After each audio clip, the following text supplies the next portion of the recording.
Welcome students. आज के हमारे इस लेक्चर में हम रियल नंबर्स चैप्टर का एग्जांपल नंबर 4 सॉल्व करेंगे। एंड स्टूडेंट्स, बहुत ही इंटरेस्टिंग एग्जांपल है, तो चलिए देखते हैं इसमें क्या कहा गया है। अ स्वीट सेलर हैज 420 काजू बर्फीज एंड 130 बादाम बर्फीज. She wants to stack them in such a way that each stack has the same number and they take up the least area of the tray. What is the maximum number of burpees that can be placed in each stack for this purpose? Students, यहां पर हमें कहा जा रहा है कि एक sweet seller है जिसके पास 420 काजू बर्फीज हैं एंड 130 बादाम बर्फीज है। बर्फीज का नाम सुन के तो मुंह में पानी आ गया। चलिए, बर्फी तो बाद में खाएंगे, पहले एग्जांपल सॉल्व करते हैं। तो स्टूडेंट्स, यहां पर जो स्वीट सेलर है वो एक ट्रे में अपनी दोनों टाइप्स की बर्फीज को एक स्टैक में लगाना चाहता है। अब स्टैक क्या होता है इसे समझते हैं। स्टूडेंट्स, जब भी आप एक स्वीट शॉप पर जाते हैं तो वहां पर आप देखते हैं कि जो ट्रेज में लाइन वाइज बर्फीज को डेकोरेट करके रखा जाता है। ये जो लाइंस बनी होती हैं इसे ही हम स्टैक बोलते हैं। जैसे कि मैं पूछूं आपसे कि यहां पर कोई भी अगर ट्रे को पिक करें और उसमें से पूछें कि बताइए थर्ड स्टैक में कितनी बर्फीज हैं, तो इसका मतलब मैं आपसे पूछ रहा हूं कि यहां पर थर्ड लाइन में कितनी बर्फीज हैं। तो स्टूडेंट्स, हमारा जो स्वीट सेलर है ये भी अपनी दोनों टाइप्स ऑफ बर्फीज को अपने ट्रे में लगाना चाहता है। बट दोस्तों, वो एक प्रॉब्लम में है। उसकी दो कंडीशंस हैं। वो ये चाहता है कि वो जो बर्फीज हैं हर एक स्टैक में जब लगाई जाएं तो हर एक स्टैक में इक्वल नंबर ऑफ बर्फीज होनी चाहिए। और एक और कंडीशन भी है कि इस तरीके से बर्फीज को स्टैक में लगाना है कि जो लाइन या फिर ये स्टैक्स हैं बर्फीज की, ये कम से कम ट्रे का एरिया ऑक्यूपाई करें। ये दोनों कंडीशंस हैं दोस्तों। अब हमसे पूछा जा रहा है कि 420 काजू बर्फीज और 130 बादाम बर्फीज को मैक्सिमम से मैक्सिमम कितने नंबर ऑफ बर्फीज में डिवाइड करूं ताकि हर एक स्टैक में इक्वल नंबर ऑफ बर्फीज भी आ जाएं और ये जो स्टैक्स हैं हमारी ट्रे का कम से कम एरिया ऑक्यूपाई करें। दोस्तों, ये जो मैंने अभी आपके सामने डेफिनेशन बोली या एक जो वर्ड्स बोले जो हमें फाइंड आउट करना है, क्या है किसी चीज से मैच हो रहे हैं? मैं दोबारा बोलता हूं। हम क्या निकालना चाहते हैं कि ये जो 420 काजू बर्फीज और 130 बादाम बर्फीज हैं इसे मैक्सिमम से मैक्सिमम कितने नंबर्स में डिवाइड करो। तो दोस्तों, ये कुछ HCF से मिलता जुलता नहीं है। हम जब कभी किन्हीं दो नंबर्स का HCF निकालते हैं तो दोस्तों वो HCF हमें क्या बताता है कि ये जो नंबर है, ये जो HCF है, ये हाईएस्ट यानी कि ये मैक्सिमम नंबर है जो हमारे गिवन टू नंबर्स को परफेक्टली डिवाइड कर सकता है।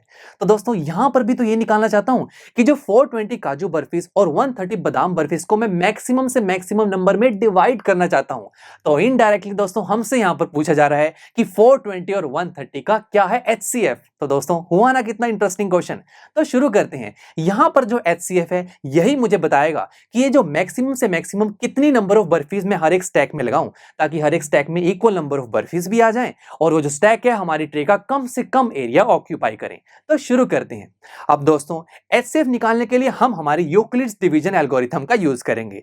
एल्गोरिथम ये बोलता है कि जिन दो नंबर्स का आप HCF निकालना चाहते हैं उन्हें आप सबसे पहले डिवाइड कीजिए। अभी जो डिवीजन प्रोसेस है इसे हम रफ साइड पर करेंगे। दोस्तों, डिवाइड हम बड़े नंबर को छोटे नंबर से करेंगे। तो देखिए, हमने 420 को डिवाइड करेंगे 130 से। तो दोस्तों, 130 को जब 3 से मल्टीप्लाई करेंगे तो मिलेगा 390 और जब सब्ट्रैक्ट करेंगे तो लास्ट में बचेगा 30। अब दोस्तों, आप सब ये जानते हैं कि डिवीजन प्रोसेस में जिस नंबर को डिवाइड किया जाता है वो होता है डिविडेंड, जिसे हम हमारे चैप्टर में ए लेटर से शो करते हैं। तो ए की वैल्यू होगी 420। जिस नंबर से हम डिवाइड करते हैं उसे हम बोलते हैं डिवाइजर, जिसे हम बी लेटर से शो करेंगे। नाउ ये जो राइट हैंड साइड पे हमारे पास एक नंबर आया है 3, इसे हम बोलते हैं क्वोशिएंट। और लास्ट में जो हमारे पास आंसर बचा है 30, ये होता है रिमाइंडर, जिसे हम आर लेटर से शो करेंगे। अब दोस्तों, ये जो dividend, divisor, quotient and remainder, इनमें एक बड़ा ब्यूटीफुल रिलेशन हमने स्टडी किया था जो कि था यूक्लिड डिवीजन लेमा, जो होता है dividend is equal to divisor multiply quotient plus remainder. और यहां पर मैं ऐसे भी लिख सकता हूं A is equal to B Q plus R. मैंने अभी आपको बताया ना कि डिविडेंड को हम ए से, डिवाइजर को बी, क्वोशिएंट को क्यू एंड रिमाइंडर को आर से शो करते हैं। अब दोस्तों, वैल्यूज को पुट करते हैं। ए की वैल्यू है 420, बी की वैल्यू है 130, क्यू है 3 एंड आर है 30। तो अब दोस्तों, हमारा जो डिवीजन एल्गोरिथम है वो ये बोलता है कि आपने जब दोनों नंबर्स को डिवाइड किया तो वहां आप रिमाइंडर को देखिए। क्या रिमाइंडर 0 आ रहा है? नहीं दोस्तों, जीरो नहीं आ रहा। अगर जीरो आता तो मैं अपनी डिवीजन प्रोसेस को यहीं पर स्टॉप कर देता, बट एल्गोरिथम ये बोलता है अगर रिमाइंडर जीरो नहीं है तो आप अपनी डिवीजन की प्रोसेस को कंटिन्यू रखिए। अब कंटिन्यू कैसे रखें, ये तो बहुत ही मजेदार स्टेप है दोस्तों। तो दोस्तों डिवीजन प्रोसेस को कंटिन्यू करने के लिए हम यहां पर ये जो डिवाइजर है 130, इसे नेक्स्ट स्टेप में डिविडेंड की जगह रख देंगे, और वो जो 30 रिमाइंडर है इसे हम डिवाइजर की जगह रख देंगे। अब दोस्तों हमारे इस सेकंड स्टेप में अगर मैं यूक्लिड्स डिवीजन लेमा को कंप्लीट करना चाहता हूं तो देखिए डिविडेंड और डिवाइजर तो है, बट क्वोशिएंट और रिमाइंडर मिसिंग है। कैसे निकालें दोस्तों, अगर 130 यानी कि डिविडेंड और 30 यानी कि डिवाइजर अगर पता है तो मैं अगर इन दोनों को डिवाइड कर दूं दोबारा से तो क्वोशिएंट और रिमाइंडर मिल जाएगा। तो शुरू करते हैं। तो स्टूडेंट्स 130 को डिवाइड करेंगे 30 से, नाउ 30 को मल्टीप्लाई किया 4 से तो आंसर आया 120, सब्ट्रैक्ट करेंगे तो आंसर आएगा 10। अब दोस्तों डिविडेंड और डिवाइजर तो यहां पर पता था, अब क्वोशिएंट आ गया 4 और रिमाइंडर है 10। अब दोस्तों क्वोशिएंट और रिमाइंडर की डिमांड थी, ये दोनों वैल्यूज अपने सेकंड स्टेप में हम पुट कर देते हैं। नाउ स्टूडेंट्स क्या यहां पर रिमाइंडर जीरो आ रहा है? नो माय फ्रेंड्स, एल्गोरिथम बोलता है रिमाइंडर जीरो नहीं आता तो अपनी स्टेप को कंटिन्यू रखिए। तो चलिए शुरू करते हैं। अगेन हम करेंगे यहां पर क्या, जो 30 यहां पर डिवाइजर है इसे हम रख देंगे नेक्स्ट स्टेप में डिविडेंड की जगह। ये जो 10 रिमाइंडर आया है इसे हम नेक्स्ट स्टेप में डिवाइजर की जगह रख देंगे। Very simple. अगेन यहां पर क्वोशिएंट और रिमाइंडर की डिमांड है, और ये डिमांड कैसे पूरी होगी, जब मैं 30 और 10 को डिवाइड करूंगा। तो शुरू करते हैं, 30 को 10 से डिवाइड करते हैं। अब 10 3 होता है 30, और 30 में से 30 माइनस किया आंसर आ रहा है 0। क्वोशिएंट है 3 एंड रिमाइंडर है 0 दोस्तों।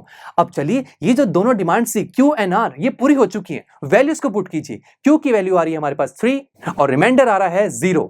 नाउ दोस्तों रिमाइंडर 0 आ गया, और एल्गोरिथम बोलता है कि जिस स्टेप में आपके पास रिमाइंडर आ जाए अपनी डिवीजन की प्रोसेस को स्टॉप कर दीजिए। ठीक है, स्टॉप कर दिया। अब एचसीएफ कहां पर है, हम तो एचसीएफ निकालना चाहते हैं। तो स्टूडेंट्स एल्गोरिथम के अकॉर्डिंग जिस स्टेप में आपके पास रिमाइंडर 0 आता है उस स्टेप में जो डिवाइजर होता है यानी कि जो बी की वैल्यू होती है वही आपके गिवन टू नंबर्स का एचसीएफ होता है। और दोस्तों यहां पर हमारे पास डिवाइजर यानी कि बी की वैल्यू है 10, तो इसका मतलब 420 एंड 130 का जो एचसीएफ हमारे पास आ रहा है वो है 10।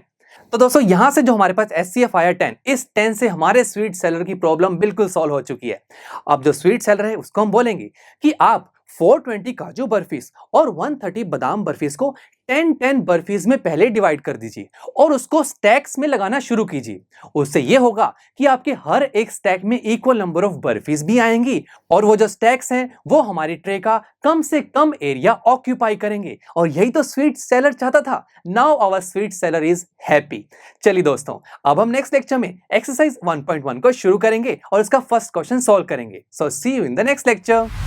आई एम श्योर स्टूडेंट्स आपको ये लेक्चर काफी पसंद आया होगा, और ऐसे ही मजेदार तरीके से अपने हर एक कॉन्सेप्ट क्लियर करने के लिए डाउनलोड कीजिए पीयू स्टैक ऐप को, जहां पर आपके पास और भी बहुत सारे ऑप्शंस होंगे जैसे कि back exercise solutions, tip videos, sample papers and much more. So what are you waiting for? Download the app now.